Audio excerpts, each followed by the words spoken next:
More than half the fast food outlets in Port Moresby City are owned and operated by Asians or other foreigners. There are other small businesses that can be reserved for PNG citizens that foreigners are also venturing into. The government said it would regulate and create legislation to protect such jobs and businesses, but to date, this has not been done. A candidate for the NCD governor's post aimed to do something about it, if he gets the people's mandate. When I become the governor, I will shut them down in day one.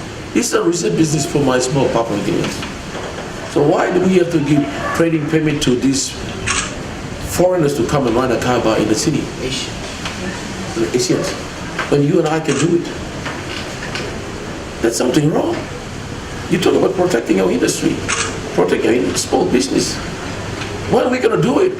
How do you promote your SME? You're talking about SME, the government is talking about SME. There are other people already in SME. How do you protect them? Last week, questions were also raised with the Prime Minister in relation to this.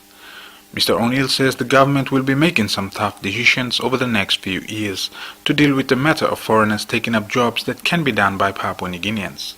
The Prime Minister made it clear that if it comes to it, foreigners will be forcefully removed from the country. The first priority is to protecting our national interest and our people's interest. And that means protecting their jobs as well. So I know it's going to be a difficult thing to try and move many of these people out, but we have to start. And the first task is to remove persons who are doing jobs that Papua New Guinea is going to do. And over the next few months and few years, there will be some hard decisions will be made, including removal of people forcefully out of the country for people who are taking up jobs that we can do. Mr. Kandi also plans to reserve city contracts from 1 kina to 10 million kina for local contractors. Anything above that will be tendered to bigger contractors. Jeheb Akia, NBC National News, Port Moresby.